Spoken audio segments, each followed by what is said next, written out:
Hello students, welcome to all of you in my YouTube channel Kuldeep Physics which makes your study easy and comfortable। तो आज की video में हम एक और ऑप्टिकल इंस्ट्रूमेंट जो कि है टेलीस्कोप, इसके बारे में डिस्कस करने वाले हैं। बहुत ही अच्छा कह सकते हैं ऑप्टिकल इंस्ट्रूमेंट है। वैसे आप सभी को पता होगा हम टेलीस्कोप किस लिए यूज करते हैं, तो बहुत फार अवे ऑब्जेक्ट्स हैं उनको देखने के लिए। तो इस इंस्ट्रूमेंट के बारे में आज हम पढ़ेंगे, क्या इसकी वर्किंग है, कैसे कंस्ट्रक्शन होती है, इनकी मैग्नीफाइंग पावर कैसे हम चेक कर सकते हैं और कौन कौन से टाइप्स के हमारे पास टेलीस्कोप है। तो चलिए स्टार्ट करते हैं। सबसे पहले अगर हम बात करें एस्ट्रोनॉमिकल टेलीस्कोप है क्या, basic definition, telescope is an optical instrument which is used to see the distant object, जो काफी दूर पे ऑब्जेक्ट है, clearly which are not clearly visible by naked eyes। तो ऐसे डिस्टेंट ऑब्जेक्ट्स जो क्लियरली नेकेड आई से विजिबल नहीं है, उनको क्लियरली देखने के लिए जो ऑप्टिकल इंस्ट्रूमेंट हमारे पास है उसको हम कहते हैं टेलीस्कोप। आपको पता होगा जो एस्ट्रोनॉमिकल हमने वर्ड यूज किया, तो कहते हैं एस्ट्रोनॉट्स जो है या फिर जो स्टडी करते हैं मून की, सन की, प्लैनेट्स की, तो वो इसको ज्यादा यूज करते हैं टेलीस्कोप को, कोई जो बहुत फार अवे ऑब्जेक्ट्स हैं उनको स्टडी करने के लिए। इसके बाद में अगर हम बात करें on the basis of construction के ऊपर बेसिस हमारे पास इसके दो टाइप आते हैं। अकॉर्डिंग टू कंस्ट्रक्शन बात करें तो दो टाइप्स के हमारे पास टेलीस्कोप आते हैं। The telescope is of two types. जो फर्स्ट टाइप है रिफ्रैक्टिंग टेलीस्कोप, नाम से पता लग रहा है इसमें हम जो फिनोमिना है लाइट का यूज करते हैं रिफ्रैक्शन फिनोमिना पे जो हमारे पास टेलीस्कोप बेस्ड है उसको हम कहते हैं रिफ्रैक्टिंग टेलीस्कोप। और जो सेकंड है रिफ्लेक्टिंग टेलीस्कोप, जिसमें हम कह सकते हैं हम रिफ्लेक्टिंग, जो लाइट का रिफ्लेक्शन का फिनोमिना उसको हम इसमें यूज करते हैं। तो वन बाय वन दोनों टेलीस्कोप्स को हम देखते हैं क्या क्या है, ये कैसे वर्किंग करते हैं। तो इसमें हम सबसे पहले जो पढ़ेंगे रिफ्रैक्टिंग टाइप ऑफ टेलीस्कोप। उससे पहले इसकी कंस्ट्रक्शन की बात करें, कंस्ट्रक्शन हमने पिछली वीडियो में माइक्रोस्कोप की थी, ऑलमोस्ट सेम है, थोड़ा सा चेंज है, वो देख लेते हैं क्या है। तो यहाँ भी अगर हम बात करें there are two lenses in this telescope, यहाँ भी दो लेंसेज होंगे। लेंसेज कौन से होंगे? Convex lenses, biconvex lenses आप कह सकते हो। One lens which is of larger aperture, उनमें से एक लेंस होगा लार्जर अपर्चर का और कह सकते हैं लार्जर फोकल लेंथ का, and remains towards the object, जो ऑब्जेक्ट की तरफ रहेगा, इज कॉल्ड ऑब्जेक्टिव लेंस, और उसको आप कह सकते हो फील्ड लेंस। ठीक। द अदर लेंस, जो दूसरा लेंस है, is of shorter focal length, जो शॉर्टर फोकल लेंथ का है, and aperture and remains towards the eye, जो आपकी आई की तरफ रहेगा लेंस। दो लेंस होंगे टेलीस्कोप में, एक टुवर्ड्स ऑब्जेक्ट, एक टुवर्ड्स आई, जो आई की तरफ रहेगा इज कॉल्ड आई लेंस, उसको आप कहोगे आई लेंस। तो दो लेंस हो गए, ऑब्जेक्टिव लेंस और eye lens. Both the lenses are fixed at both ends of a tube, दोनों लेंसेज को आप एक लॉन्ग ट्यूब के दोनों एंड्स पे फिक्स कर देते हो। And the distance between lenses can be changed by rack and pinion method, और इन लेंसेज के बीच का डिस्टेंस है ये आप एडजस्ट कर सकते हो with the help of rack and pinion method. अब बेटा अगर आप चेक करो यहाँ पे कंस्ट्रक्शन, हमने माइक्रोस्कोप की कंस्ट्रक्शन पढ़ी थी, उसमें भी हमने कहा दो कॉन्वेक्स लेंस हैं, एक शॉर्टर फोकल लेंथ, एक लार्जर फोकल लेंथ, उनको भी ट्यूब के दो एंड्स पे फिक्स करते हैं और उसको भी रैक एंड पिनियन जो मेथड है उससे हम एडजस्ट कर लेते हैं। तो डिफरेंस क्या है बेटा? छोटा सा डिफरेंस जो आपने यहाँ पे नोट किया हो कि यहाँ पे हमारे पास जो लेंस लार्जर अपर्चर या लार्जर फोकल लेंथ का है ना, इसको हम कहते हैं ऑब्जेक्टिव लेंस। तो जो डिफरेंस है माइक्रोस्कोप में हमने चेक किया, जो स्मॉल अपर्चर का लेंस है वो रहता है ऑब्जेक्ट की तरफ, और जो लार्ज अपर्चर का लेंस है वो रहता है आई की तरफ। यहाँ पे उससे उल्टा होगा, जो लार्जर अपर्चर या लार्जर फोकल लेंथ का लेंस है ये रहेगा टुवर्ड्स द ऑब्जेक्ट, और जो स्मॉलर फोकल लेंथ और स्मॉल अपर्चर का लेंस है ये रहेगा टुवर्ड्स आई। देखो बेटा याद करने का बड़ा सिंपल तरीका है। जैसे बात करें अगर माइक्रोस्कोप की हम बात करें उसमें आपको क्या देखना होता है, छोटी चीजें देखनी होती है, ठीक है। ऑब्जेक्ट छोटा तो आप कह दो जो ऑब्जेक्टिव लेंस है वो छोटा, शॉर्ट होगा, शॉर्ट होगा लीड का। एस्ट्रोनॉमिकल टेलीस्कोप की बात करें, इसमें आप बड़ी बड़ी ऑब्जेक्ट्स जो काफी दूर हैं, बहुत बड़े होते हैं, वो दूर से छोटे दिखते हैं, वो काफी बड़े ऑब्जेक्ट्स हैं, उनको देखने के लिए जो ऑब्जेक्टिव लेंस ऑब्जेक्ट की तरफ होगा वो बड़ा होगा, है ना, लार्ज अपर्चर का होगा, लार्ज फोकल लेंथ का होगा। तो ये तो इसकी कंस्ट्रक्शन की बात हुई। अब हम चेक करते हैं इसकी रे डायग्राम कैसे बनेगी, इसकी मैग्नीफाइंग पावर कैसे हम कैलकुलेट करते हैं। तो चलिए देखते हैं टेलीस्कोप की मैग्नीफाइंग पावर हम कैसे फाइंड करते हैं। जैसा कि बेटा हमने बात की थी माइक्रोस्कोप में, जब हमने मैग्नीफाइंग पावर फाइंड की थी तो फर्स्ट जो काम हमने किया था क्या, उसके रे डायग्राम बनाए। अगर रे डायग्राम अच्छे से बन गई तो आप इजीली मैग्नीफाइंग पावर फाइंड कर सकते हो। तो यहाँ भी हम देखेंगे कि जो हमारे पास टेलीस्कोप है इस केस में जो रे डायग्राम है वो कैसे बनेगी और उससे हम फॉर्मूला कैसे ड्राइव करेंगे। इसके लिए बेटा आप कह सकते हो, हमने जो पीछे वीडियो अपलोड की थी इमेज फॉर्मेशन बाय लेंस, उसमें अगर आपने स्टडी किया हो कि हमारे पास जब ऑब्जेक्ट इन्फिनिटी पे होता है तो जो हमारे पास लेंस है कॉन्वेक्स लेंस, उसकी इमेज कहाँ बनती है, फोकस पे। तो हम कह सकते हैं टेलीस्कोप के केस में जब आप ऑब्जेक्ट्स को देख रहे हो वो बहुत दूर होते हैं, हम मान सकते हैं कि वो ऑलमोस्ट इन्फिनिटी पे होते हैं। तो वही हम यहाँ पे करेंगे, एक ऑब्जेक्ट मान लेते हैं बहुत दूर इन्फिनिटी पे है, सबसे पहले उस ऑब्जेक्ट की जो फर्स्ट लेंस है ऑब्जेक्टिव लेंस, इससे देखते हैं उसकी इमेज कहाँ बनेगी। उसके बाद में हम बात करेंगे उस इमेज को फर्दर मैग्नीफाई जो है आई लेंस कैसे करेगा। चलिए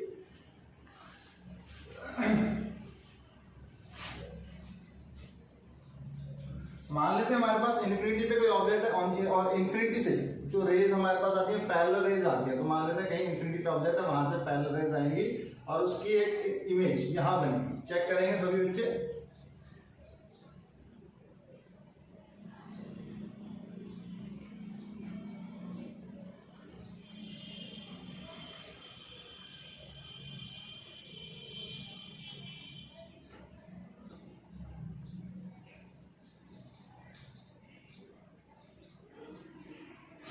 और अपने को पता है बेटा जो रे सीधा ऑप्टिकल सेंटर पे आगे गिरेगी, इसको हम नाम दे देते हैं ओ।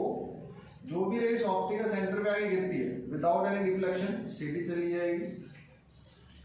और एक रे मान लेते हैं कहीं इन्फिनिटी से आ रही है, इन्फिनिटी से जितनी भी रेज आती है पैरेलल रेज आती है, तो यहीं से हम एक रे और मान लेते हैं जो आ रही है इन्फिनिटी से।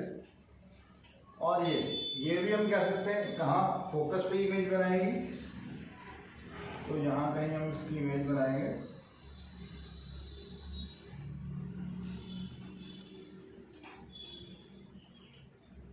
तो यहाँ पे हमारे पास कह सकते हैं जो ऑब्जेक्ट इन्फिनिटी पर रखा हुआ उसकी इमेज बनेगी, जिसको हम नाम दे देते हैं ए बी। ठीक, ए बी हमारे पास जो इन्फिनिटी पे ऑब्जेक्ट है उसकी जो सबसे पहले ऑब्जेक्टिव लेंस ने इमेज बनाई ए बी पे। और ये जो पॉइंट है ये कहाँ पे होना चाहिए, कह सकते हैं जहाँ पे इमेज बनेगी इन्फिनिटी पे अगर कोई भी ऑब्जेक्ट है तो वो बनता है फोकस पे। तो ये पॉइंट अपने पास होगा एफ ओ, जो ऑब्जेक्टिव लेंस इसकी फोकल लेंथ। सही। अब कह सकते हैं इन्फिनिटी पे ऑब्जेक्ट है, उसके फर्स्ट सबसे पहले जो रियल और इन्वर्टेड इमेज हमारे पास बनाई ऑब्जेक्टिव लेंस। और ये जो रियल और इन्वर्टेड इमेज जो आई लेंस है इसके लिए काम करेगी एक ऑब्जेक्ट का, वर्चुअल ऑब्जेक्ट का। तो बेटा होता क्या है हमारे पास, हमने बात की ये दोनों लेंसेज एक ट्यूब के अंदर होते हैं और हम इनकी जो बीच का डिस्टेंस है उसको एडजस्ट कर सकते हैं।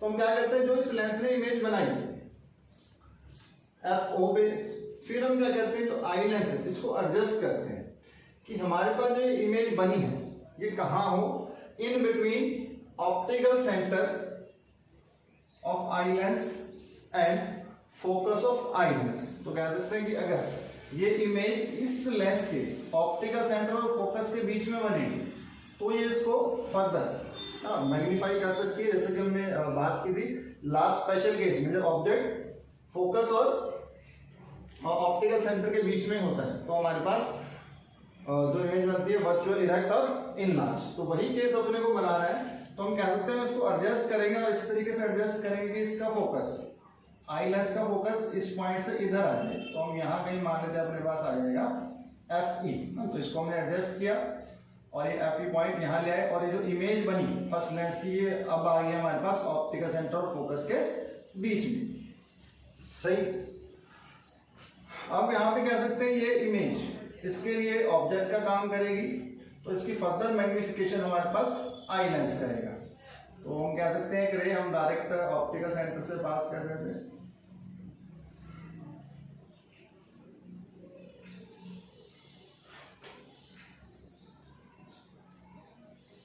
और यहाँ कहीं मान लेते हैं इसके हमारे पास जो फाइनल इमेज बनी।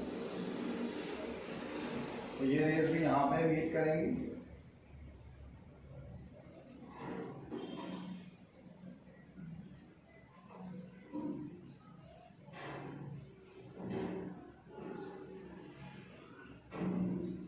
और इस साइड से आप इसको जो है व्यू कर रहे हैं।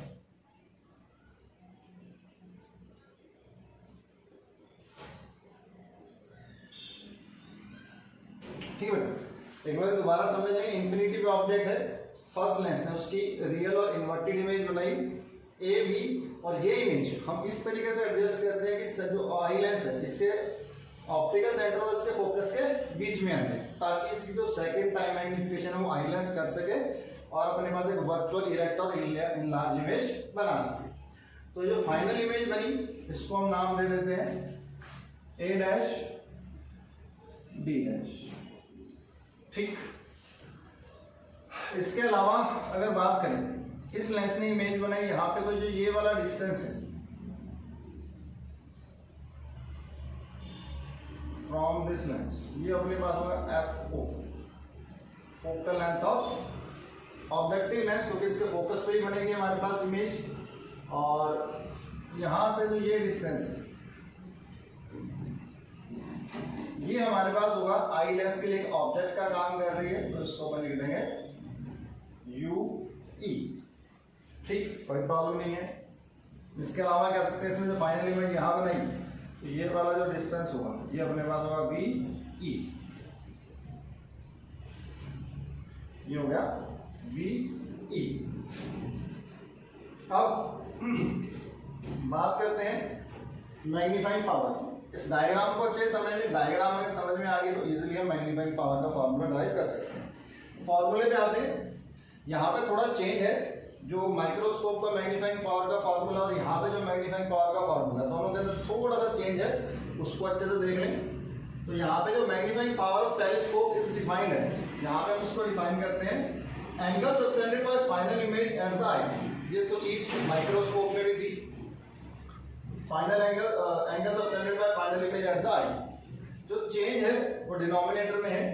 यहाँ पे हम बात करते हैं angle subtended by the object at the eye, जो ऑब्जेक्ट आई के ऊपर एंगल बनाएगा। लेकिन माइक्रोस्कोप में हमने क्या लिखा था कि जो ऑब्जेक्ट है उसको अगर हम least distance of distinct vision पे रखते हैं, तब वो जो एंगल बनाएगा है ना, वो हम नीचे लेते हैं। तो ये हमारे पास चेंज आएगा। यहाँ पे ऊपर तो जो फाइनल इमेज एंगल बनाएगी वो, और यहाँ पे नीचे जो ऑब्जेक्ट एंगल बनाएगा आई के ऊपर वो। तो इस केस में हम कह सकते हैं ऑब्जेक्ट इंफिनिटी पे है, यहाँ पे जो एंगल बना रहा है वो मान लेते हैं हमारे पास है अल्फा। ठीक, अगर ये एंगल अल्फा है तो इसके अपोजिट एंगल जो ये है, ये भी अपने पास क्या होगा अल्फा, ये वाला एंगल भी अपने पास अल्फा होगा। ठीक, फाइनल इमेज ये बनी, और फाइनल इमेज ने जो आई के ऊपर एंगल बनाया इसको मान लेते हैं बीटा। तो ये वाला जो एंगल मेरे पास होगा ये होगा बीटा। ठीक, तो मैग्नीफाइंग पावर का फॉर्मूला ड्राइव करते हैं, m equals angle subtended by final image at the eye. तो फाइनल इमेज ने जो एंगल बनाया है के ऊपर beta divided by angle subtended by the object at the eye. जो ऑब्जेक्ट ने एंगल बनाया वो अपने पास अल्फा, तो बीटा अपॉन अल्फा। इसी को हम लिख सकते हैं tan beta upon tan alpha. कब लिख सकते हैं, बिल्कुल सही, जब अपने पास अल्फा और बीटा एंगल है बहुत स्मॉल होंगे। तो if alpha and beta are very small. ठीक, तो अल्फा और बीटा एंगल अगर हमारे पास स्मॉल है तो हम अल्फा बीटा को tan बीटा और tan अल्फा लिख सकते हैं। तो फिर मैग्नीफाइंग पावर का जो फॉर्मूला बनता है, आप इस डायग्राम में से आपको tan बीटा और tan अल्फा की वैल्यू फाइंड करनी है। तो चलिए देखते हैं। ये एंगल अपने पास बीटा है, तो आप ट्राइंगल देखो ए बी ओ डैश, ये वाला triangle A B O dash, इस ट्राइंगल में tan अपने पास होता है परपेंडिकुलर अपॉन बेस, तो ये तो हुआ परपेंडिकुलर ए बी और बेस हुआ अपने पास ए ओ डैश। ठीक, तो इसमें हम लिख लेते हैं perpendicular A B divided by base A O dash. सही। सिमिलरली अल्फा tan अल्फा आपको फाइंड करना है, तो हमारे पास अल्फा एंगल ये है। अब हम ट्रायंगल कैसे करेंगे, ए बी ओ, ये वाला ट्रायंगल, इसमें जो परपेंडिकुलर है सेम रहेगा ए बी, लेकिन जो बेस है हो जाएगा ए ओ। तो यहां से हम लिख सकते हैं divided by A B upon A O. यहां तक कोई प्रॉब्लम नहीं है। अब आप चेक कर सकते हो ए बी सेम है ना, तो कॉमन है, कैंसल आउट हो जाएगा। यहां से अपने पास जो मैग्नीफाइंग पावर आती है ये आ जाएगी, जो डिनोमिनेटर में न्यूमरेटर में चला जाएगा A O divided by A O dash. तो अब इनका नाम दे देते हैं ए ओ। ए ओ कौन सा है डिस्टेंस, एफ ओ, लेंथ से राइट साइड में है, साइन कन्वेंशन पुट करेंगे तो ये पॉजिटिव आ जाएगा। तो यहां से हम कह सकते हैं मैग्नीफाइंग पावर बनेगी एफ ओ और ए ओ डैश। ए ओ डैश ये डिस्टेंस क्या है, यू ई, लेंथ से इस साइड में तो ये माइनस आएगा, तो माइनस यू ई। तो ये अपने पास फॉर्मूला बनता है मैग्नीफाइंग पावर ऑफ टेलीस्कोप का। बहुत सिंपल है बेटा, देखिए आप देख सकते हैं, कोई लंबी चौड़ी कैलकुलेशन नहीं है, बस अगर आपको डायग्राम अच्छे से बनाना आ गया आप इजीली इस फॉर्मूले को ड्राइव कर सकते हैं। ठीक है, तो मैग्नीफाइंग पावर ऑफ टेलीस्कोप अपने पास आती है minus F O upon U E. अब जैसा कि हमने बात की थी माइक्रोस्कोप के केस में, दो केसेस की, जब फाइनल इमेज बनेगी least distance of distant vision पे, और सेकंड जब फाइनल इमेज बनेगी इन्फिनिटी पे। तो उन दोनों केसेस के लिए जो फॉर्मूला है थोड़ा सा मॉडिफाई हो जाता है। तो चलिए चेक करते हैं क्या इसके अंदर मॉडिफिकेशन होगी हमारे पास। इसको आप नोट कर लीजिएगा, स्क्रीनशॉट ले लीजिएगा। तो इसको मैं अभी रब कर रहा हूं।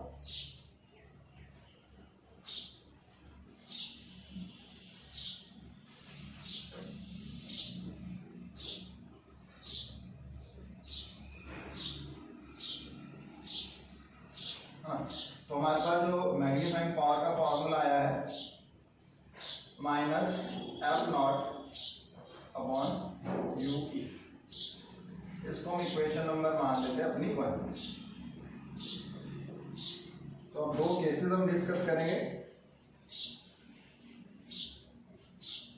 Case number 1, when final image forms at least distance of distinct vision। ये जो फाइनल इमेज अपने पास least distance of distinct vision पे बनेगी, तो इस कंडीशन में कह सकते हैं जो ये वी ई है फाइनल इमेज का डिस्टेंस फ्रॉम द लेंस, ये किसके इक्वल हो जाएगा, डी के इक्वल हो जाएगा। और ये लेंस से हमारे पास इस साइड में, तो उसकी वैल्यू अपने पास आ जाएगी माइनस डी। तो हम कह सकते हैं इस केस में हमारे पास जो वी ई होगा इसको हम पुट कर देंगे माइनस डी। अब हम यूज करेंगे lens formula by using lens formula. Lens formula study हम कर चुके हैं, 1/v minus 1/u equals to 1/f। तो उसको आप आई लेंस के लिए जब लगाओगे तो ये फॉर्मूला अपने पास आएगा 1/ve minus 1/ue equals to 1/fe। Values put करेंगे, ve को माइनस डी पुट करना है, और जो ue है ये भी आप चेक कर सकते हैं, लेंस से इस साइड में नेगेटिव पुट होगा। तो जब आप साइन कन्वेंशन इसमें पुट करोगे तो तो यह आएगा 1/d माइनस का, क्योंकि d माइनस में पुट करेंगे और इसको जब माइनस पुट करेंगे तो ये अपने पास आएगा minus 1/- ue equals to 1/ft।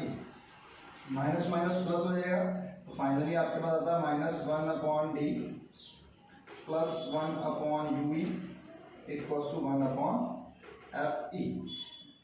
ठीक, माइनस की टर्म है उधर ले जाएंगे, प्लस की टर्म हो जाएगी तो 1/ue equals to 1/fe plus 1/d।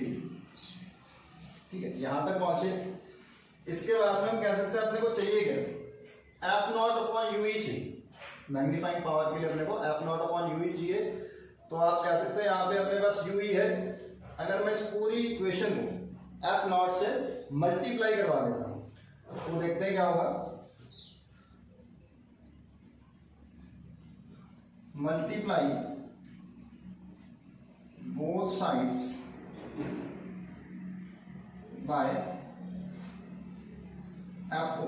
तो अपन FO से इसको मल्टीप्लाई कर देंगे, हमारे पास जो इक्वेशन बनेगी इससे F0/UE equals to F0/FE plus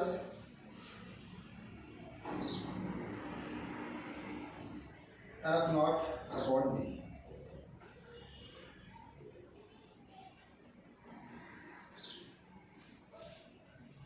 ठीक है, तो ये अपने पास इधर जाके प्लस का हो जाएगा, पूरी इक्वेशन को आपने मल्टीप्लाई कर दिया F0 से, तो अपने पास जो वैल्यू है F0/UE की वैल्यू आ गई।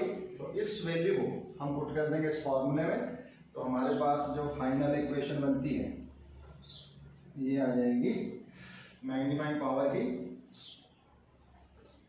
m इक्वल्स टू, ये माइनस का होना चाहिए तो अपने पास आ जाएगा ये माइनस। इसमें से अगर आप F0/FE कॉमन ले लेते हैं, ठीक है, तो अपने पास ये आ जाएगा F0/FE और ब्रैकेट में ये हमने कॉमन ले लिया बाहर, माइनस का साइन यहां से आया, ये आपने बाहर कॉमन ले लिया तो बचेगा 1 प्लस, अब FE इसमें है नहीं तो FE से मल्टीप्लाई हो जाएगा FE/D। ठीक है, तो ये अपने पास आता है मैग्नीफाइंग पावर का फॉर्मूला जब हमारे पास फाइनल इमेज कहाँ बनती है, least distance of distinct vision पे। इसे नोट कर लेंगे। नेक्स्ट हम सेकंड केस देखते हैं जब हमारे पास फाइनल इमेज बनती है एट इंफिनिटी। स्क्रीनशॉट ले लेंगे सभी बच्चे इसका।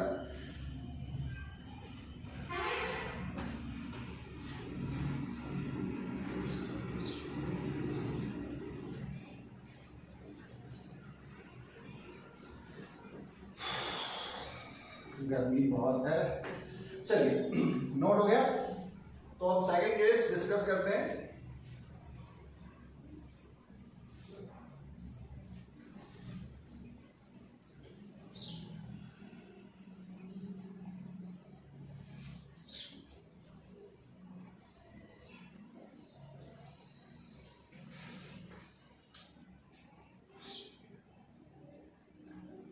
When final image is found at infinity।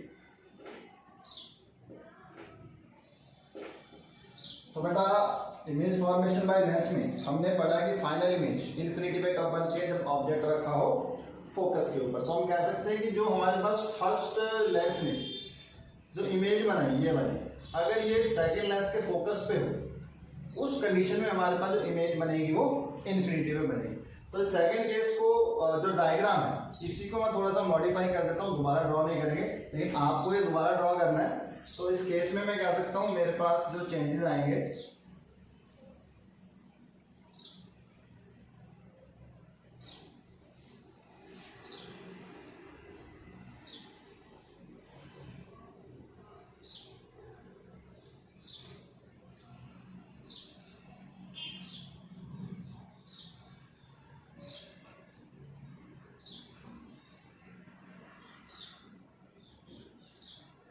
ठीक है, तो यहां तक अपने पास ये इक्वेशन सेम है, यहां तक ये डायग्राम अपने पास सेम है। ऑब्जेक्ट इन्फिनिटी पे रखा हुआ है और इसने फाइनल इमेज फर्स्ट लेंस में जो बनाई यहाँ पे बनाई फर्स्ट फोकस पे, ऑब्जेक्टिव लेंस जो है इसके फोकस पे। अब हम कह सकते हैं कि ये जो इमेज बनी है अगर सेकंड लेंस के फोकस पे रखी हो तो इसकी जो फाइनल इमेज बनेगी वो बनेगी इन्फिनिटी के ऊपर। तो अगर अपन मान लें यही पॉइंट अपने पास एफ ई भी हो, यही पॉइंट अपने पास अगर एफ ई भी होता है तो इस केस में कह सकते हैं इस लेंस के फोकस के ऊपर ऑब्जेक्ट रखा होगा, अगर फोकस पे ऑब्जेक्ट रखा हो तो उसकी फाइनल इमेज बनती है इन्फिनिटी पे। तो इस केस में हमारे पास जो फाइनल इमेज बनेगी एट इन्फिनिटी।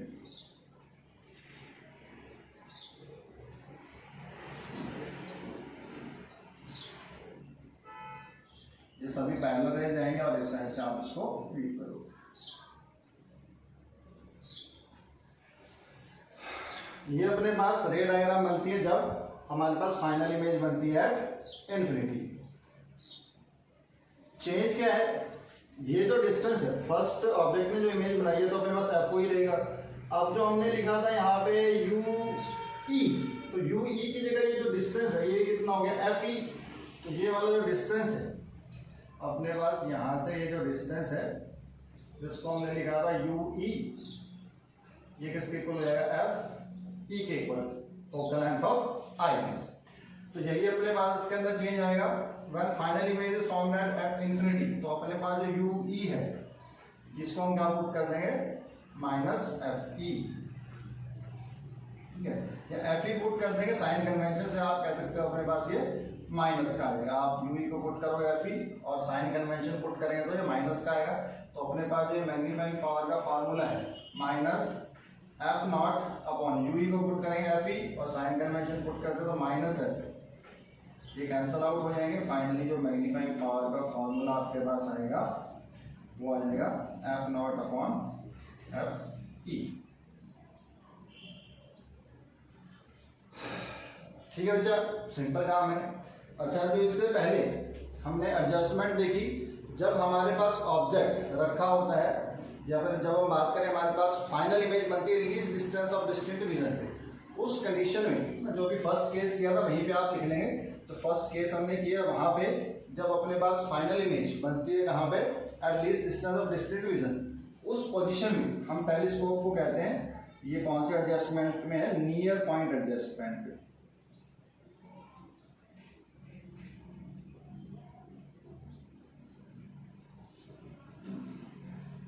कई बार ऐसा पूछ लेते हैं कि जब नियर पॉइंट एडजस्टमेंट है टेलीस्कोप उस टाइम मैग्नीफाइंग पावर फॉर्मूला बताओ।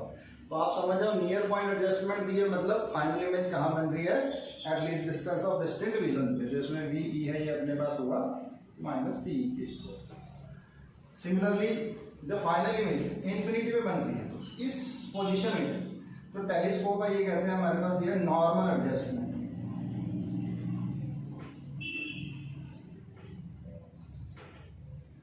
ये हमारे पास नॉर्मल एडजस्टमेंट। नॉर्मल एडजस्टमेंट मतलब आपको जो यू ई है ये किसके इक्वल होना चाहिए माइनस एफ ई के इक्वल, ठीक है बेटा।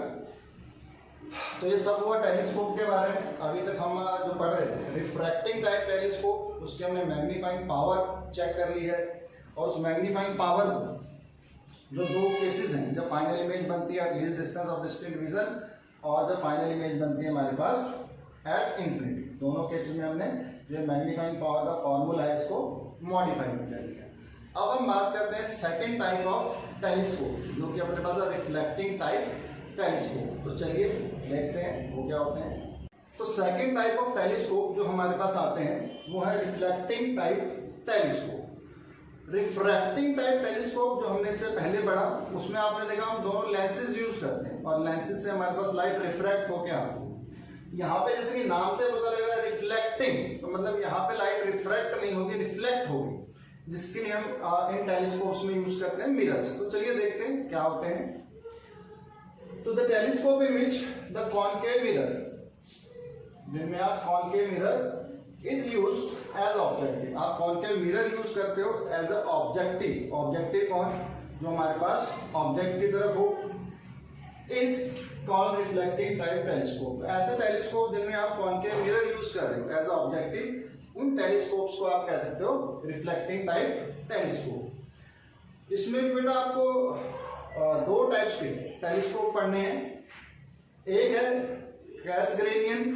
कैसग्रेनियन टाइप टेलीस्कोप और दूसरा है न्यूटोनियन टाइप टेलीस्कोप। वैसे एज पर योर +2 सिलेबस इनके बारे में ज्यादा डिटेल्स नहीं है, लेकिन फिर भी आपको इनकी डायग्राम, कंस्ट्रक्शन और एक मैग्निफिकेशन पावर है उसका फॉर्मूला एटलीस्ट पता होना चाहिए। तो चलिए डिस्कस करते हैं। सबसे पहला टाइप जो हमारे पास आता है कैसग्रेनियन टाइप टेलीस्कोप। यहाँ पे आप इसकी डायग्राम देख सकते हैं और इसको हम एक्सप्लेन करेंगे क्या इसके अंदर होता है, कैसे कंस्ट्रक्शन होती है इसकी। तो चलिए स्टार्ट करें।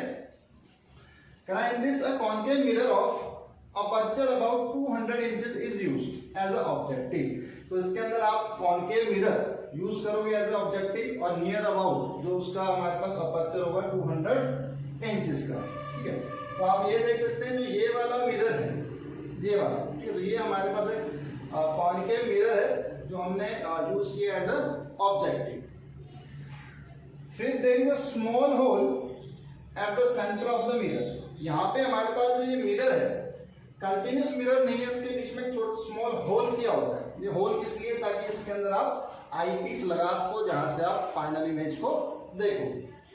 तो there is a small hole at the centre of the mirror in which eyepiece is fitted. तो उस होल के अंदर जो मिरर है, मिरर के अंदर होल किया हुआ, उसके अंदर आप एक आईपीस फिट कर देते हो। The parallel rays to the principal axis of objective coming from distant object want to centralise at the focus of the objective. कह सकते हैं हमारे पास जो डिस्टेंट ऑब्जेक्ट है, काफी दूर जो ऑब्जेक्ट है, वहां से जो पैरेलल रेज आएंगी, जो कि कह सकते हैं इसके प्रिंसिपल एक्सिस के पैरेलल जो रेज आएंगी आफ्टर रिफ्लेक्शन, ये कहां पे जो ऑब्जेक्टिव मिरर अपने पास है, इसके जो फोकस है वहां पे सारी सेंट्रलाइज होने की कोशिश करेंगे। But image formation by mirrors आपने पढ़ा हुआ है ना, आपने वीडियोस भी अपलोड किए, वहां पे जो भी पैरेलल रेज आती है आफ्टर रिफ्लेक्शन फोकस से पास होती है। तो इस केस में भी कह सकते हैं जो पैरेलल रेज आ रही है फ्रॉम ऑब्जेक्ट इस मिरर से रिफ्लेक्ट होंगे उनके फोकस पे, इस मिरर का जो फोकस होगा वहां पे ये सारी कन्वर्ज होंगी। लेकिन कह रहा before centralising these rays incident on a secondary convex mirror, लेकिन इन रेज के सेंट्रलाइज, फोकस पे सेंट्रलाइज होने से पहले हम बीच में एक सेकेंडरी मिरर जो कि कॉन्वेक्स मिरर है वो लगा देते हैं। ठीक है, तो before centralising these rays incident on a secondary convex mirror and after reflection they enter to the eyepiece. और इस सेकेंडरी मिरर से जो रिफ्लेक्ट होने के बाद ये एंटर कर जाएंगी आई पीस के अंदर। तो कह सकते हैं thus the final image is seen। तो इसके बाद अपने को फाइनल इमेज जो आई पीस के अंदर नजर आएगी। बड़ा सिंपल सा बेटा इसका डायग्राम है, कॉन्केव मिरर और यहाँ पे लगा दिया कॉन्वेक्स मिरर, पैरेलल रेज आएंगी, यहाँ से रिफ्लेक्ट हुई, फोकस पे जाना चाहती है, लेकिन बीच में आपने एक और मिरर लगा दिया कॉन्वेक्स मिरर। तो इससे रिफ्लेक्ट होने के बाद में ये एंटर करती है इस आई पीस के अंदर जहां पे आपको फाइनल इमेज नजर आती है। एक चीज यहाँ पे नोट करने वाली जो है, in this the seen image is inverted. यहाँ पे जो आपको इमेज दिखती है वो इन्वर्टेड दिखती है with respect to the object. लेकिन अगर बात करें बेटा इस टेलीस्कोप के अंदर अगर अपने को इन्वर्टेड इमेज भी दिखती है तो कोई फर्क नहीं पड़ता है, क्योंकि ज्यादातर हम बात करें जो हमारे पास ऑब्जेक्ट्स हैं, फार अवे ऑब्जेक्ट्स हैं, जिनको हम स्टडी करते हैं, हाँ जिनको हम स्टडी करते हैं वो गोल स्फेरिकल शेप के होते हैं। तो स्फेरिकल शेप का अगर कोई ऑब्जेक्ट हो, वो इन्वर्टेड हो चाहे सीधा हो ना, उससे कोई फर्क नहीं पड़ता, वो वैसे का वैसे आपको एक स्फेयर ही नजर आने वाला है। तो यहाँ पे बस ये कह सकते हैं कि इसमें जो इमेज बनेगी वो इन्वर्टेड बनेगी, लेकिन उसका कोई मतलब नहीं होता। तो for normal adjustment the magnifying power of telescope, अगर नॉर्मल एडजस्टमेंट में इस टेलीस्कोप की मैग्नीफाइंग पावर की बात करते हैं, m equals to f not upon f e, जो कि फॉर्मूला हम ऑलरेडी ड्राइव कर चुके हैं, और f नॉट को r नॉट अपॉन 2 लिख सकते हैं, क्योंकि हमारे पास एक रिलेशन है r किसके बराबर होता है 2 f के बराबर। f किसके बराबर हो जाएगा r अपॉन 2, तो r o upon 2 divided by f e। r o कह सकते हैं radius of curvature of objective mirror. तो ये जो ऑब्जेक्टिव मिरर है इसका रेडियस ऑफ कर्वेचर है उसको हम आर नॉट से रिप्रेजेंट करेंगे। इतना ही बेटा आपको इसके बारे में पढ़ना है, ज्यादा डिटेल्स अपने को नहीं जाननी है इसके बारे में। तो ये डायग्राम और इसकी कंस्ट्रक्शन और मैग्नीफिकेशन फॉर्मूला आप नोट कर लें। इसके बाद में हम सेकंड टाइप ऑफ जो टेलीस्कोप है न्यूटोनियन टेलीस्कोप उसको डिस्कस करते हैं। चलिए देखते हैं। तो सेकंड टाइप का रिफ्लेक्टिंग टेलीस्कोप जो हमारे पास है वो है न्यूटोनियन रिफ्लेक्टिंग टाइप टेलीस्कोप। ये उसकी डायग्राम है, डायग्राम से ऑलमोस्ट सब कुछ समझ में आ जाएगा इसमें क्या हो रहा है। आप चेक कर सकते हैं, एक ट्यूब है, इसके अंदर यहाँ पे ऑब्जेक्टिव मिरर रखा हुआ है, ऑब्जेक्टिव मिरर जो कि कॉनकेव मिरर है। इन्फिनिटी से पहले रेज आएगी और आफ्टर कह सकते हैं रिफ्लेक्टिंग फ्रॉम दिस मिरर वो इसके फोकस पे कन्वर्ज होने की कोशिश करेंगे। यहाँ पे हम एक प्लेन मिरर रख देते हैं at an angle of 45 degree. इससे हम कह सकते हैं जो रेज के ऊपर आ रही है इस मिरर से फिर से रिफ्लेक्ट करेंगे और यहाँ पे आपके पास आईपीस रख दिया है जिससे कि आप जो इमेज इन्फिनिटी पे ऑब्जेक्ट है उसकी इमेज आपको इस आईपीस के अंदर नजर आ जाए। डायग्राम आप अच्छे से समझ लें और जो कुछ इसके बारे में मेन है देखते हैं। The parallel rays from a distant object after reflection from objective mirror। तो जो distant object से rays आ रही हैं after reflection from objective mirror incident on a plane mirror। तो after reflecting from objective mirror incident on a plane mirror तो हमारे पास इस objective mirror से reflect होकर plane mirror में आएंगी which is situated at an angle of 45 degree, जिसको हमने 45 डिग्री पे रखा होता है from the principal axis of the mirror। After getting reflected the rays enter the eyepiece, उसके बाद ये eyepiece में चली जाती हैं and hence the virtual and magnified image is seen। और आपको एक virtual और magnified image जो है दिख जाती है। इसमें बेटा इतना ही है एज पर योर +2 सिलेबस। ज्यादा डिटेल में इसके बारे में आप नहीं पढ़ेंगे, हायर क्लासेस में आप और ज्यादा डिटेल से चीजें पढ़ेंगे, लेकिन फिलहाल आपको ये डायग्राम और इसके बारे में कुछ बातें पता होनी चाहिए। अब बेटा हमने जो टेलीस्कोप है रिफ्लेक्टिंग और रिफ्रैक्टिंग दो टाइप्स के पढ़े। तो अगर यहाँ बात करें जो रिफ्लेक्टिंग टाइप टेलीस्कोप है इनके क्या क्या एडवांटेजेस हैं ओवर रिफ्रैक्टिंग टाइप टेलीस्कोप, फटाफट इसको चेक कर लेते हैं। The objective is a mirror. यहाँ पे आप कह सकते हैं रिफ्लेक्टिंग टाइप में ऑब्जेक्टिव हमारे पास एक मिरर होता है there is no chromatic aberration. तो यहाँ पे क्रोमैटिक एब्रेशन नहीं होती है। अगर बात करें क्रोमैटिक एब्रेशन की बेटा आप कह सकते हो हमारे पास जो लाइट है उसके अंदर डिफरेंट डिफरेंट कलर्स होते हैं। तो आफ्टर रिफ्रैक्शन फ्रॉम लेंस वो सारी एक जगह पे फोकस नहीं करती है क्योंकि उनकी जो वेवलेंथ है वो अलग अलग होती है ना, उसकी वजह से थोड़ी इमेज की क्वालिटी खराब हो जाती है, आप कह सकते हो। उसको हम कहते हैं क्रोमैटिक एब्रेशन। सेकेंड हम बात करें as object is a parabolic mirror. यहाँ पे आप पैराबोलिक मिरर यूज करते हो as compare to spherical mirror. So there is no spherical aberration. तो यहाँ पे स्फेरिकल एब्रेशन भी नहीं होती है। स्फेरिकल एब्रेशन की अगर बात करें तो बेटा ऐसा कह सकते हैं अगर आपके पास कोई स्फेरिकल सरफेस होती है, ठीक है, तो इसमें हमारे पास जो लाइट है सेंटर से ज्यादा इसकी जो आउटर सरफेस है इस पे ज्यादा पड़ती है। लेकिन अगर आप पैराबोलिक मिरर रखते हो ऐसे तो इस केस में हम कह सकते हैं हमारे पास जो लाइट है वो सेंटर पे ज्यादा आएगी और अच्छे से कह सकते हैं फोकस कर पाएगी। इसको हम स्फेरिकल एब्रेशन कहते हैं। डिटेल्स में देखो इनके बारे में कुछ नहीं है, आपको फिलहाल पढ़ना है, सिर्फ नाम याद कर लीजिए अगर एडवांटेज आ जाते हैं।